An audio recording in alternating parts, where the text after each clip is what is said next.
How much does fear play into preventing us from grasping perspective, though? Oh no, fear is everything. Yeah, like if there was one concept that I would suggest to people to take a daily confrontation with, is fear. The problem with fear is that it lies, right? So fear tells you, hey, you know, if you say that to that girl, she's gonna know she has you, you know, and she'll never really be attracted to you if she knows how much you attracted to her. Don't say that. No, how we get her is when she walks by, ignore her. So, you know, for me, the daily confrontation with fear has become a real practice for me since about three years ago. I went skydiving in Dubai, right? And skydiving is a really interesting confront with fear, right? So I gotta stand up. I gotta stand up. In this section, Will Smith introduces the concept of fear. He uses the modal verb would multiple times to talk about hypothetical situations. For instance, if there was one concept that I would suggest, notice the indirect speech used by him. Fear tells you. He uses this to personify fear as something that lies and manipulates. Here, personify means to give human characteristics to something non-human. So what happens is you go out the night before and you take a drink with your friends and somebody says, yeah, we should go skydiving tomorrow. And you go, yeah, we'll go skydiving tomorrow. Yeah, yeah. And you go, yeah. And everybody goes, yeah. Right? And you go home and you by yourself, you're like, Right? You're like, well, I mean, they was drunk too. Right? So maybe they not, maybe, I mean, we don't have to go. We don't have to do it. Smith uses informal English and colloquial language to create a connection with his audience. Notice the repeated use of contractions like don't, your, and its, which makes his speech more casual and relatable. He also uses the present simple tense for general truths and habits, such as, you go out the night before. So then that night you're laying in your bed and you just keep, and you're terrified. You keep imagining over and over again jumping out of an airplane and you can't figure out why you would do that, right?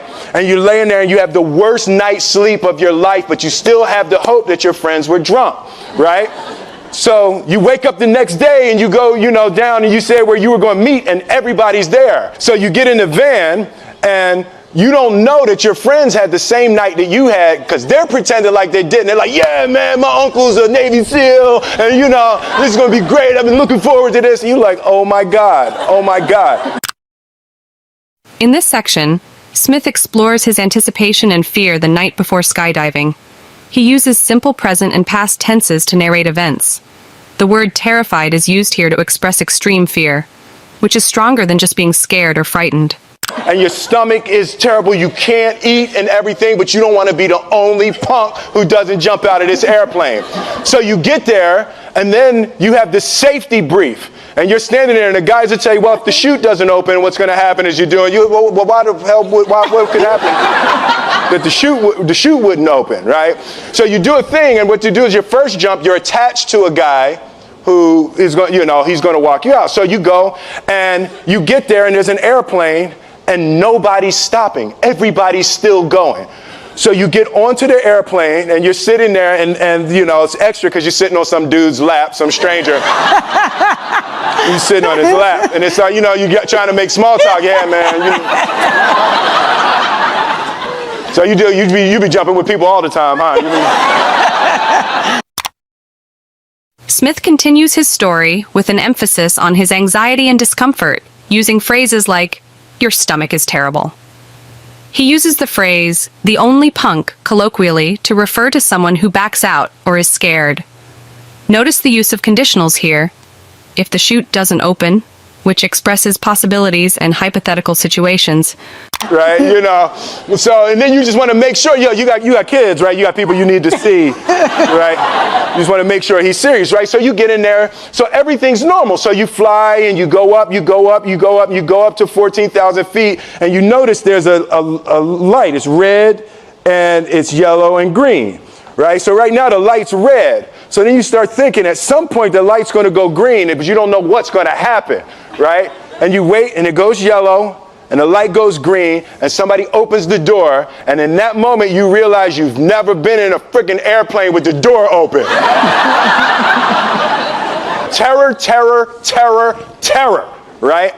So you go, and then, you know, if you were smart, you sat in the back so you don't go first, right?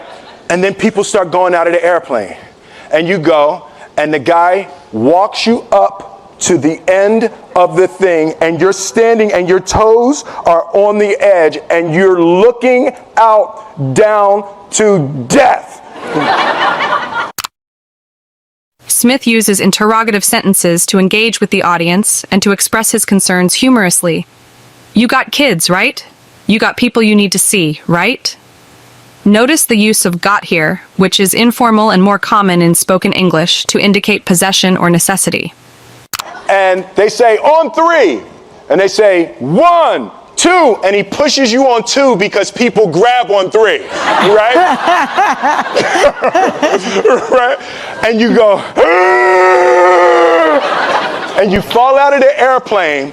And in 1 second, you realize that it's the most blissful experience of your life. You're flying, right? It doesn't feel like falling, right? It's like you actually are kind of held a little bit by the wind, and then you start falling, and there's zero fear. You realize that the point of maximum danger is the point of minimum fear. It's bliss. It's bliss. And you're flying. Right? And you're doing that. And then 20 seconds, 25 seconds, 40 seconds. And you have enough time to just kind of be like, oh, shit, that's that building. I like that one. Oh, you can see the ocean. This section illustrates the moment of the jump. He uses the present simple tense to narrate his past experiences, making it vivid and relatable. For example, and they say, on 3, and they say, 1, 2. Smith introduces an idiomatic phrase, on the edge, meaning being in a risky situation or decision-making moment. You start doing all of that, and the lesson for me was, why were you scared in your bed the night before? What do you need that fear for? Just don't go. Why are you scared in your bed 16 hours before you jump? Why are you scared in the car? Why could you not enjoy breakfast?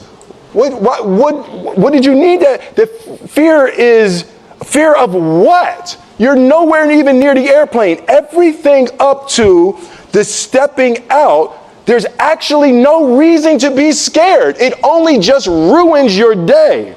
You don't have to jump.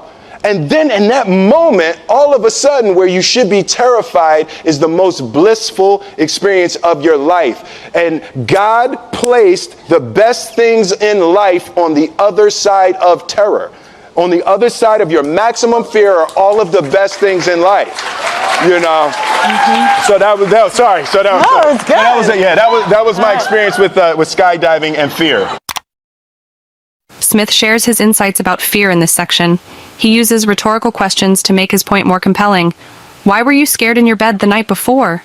He uses the simple past tense were and the past progressive were jumping to refer to actions and states in the past. With that, every morning when I get out of the bed, you know, I haven't fixed everything in the world yet, so there's always something to do. And in this film, I read an interesting quote.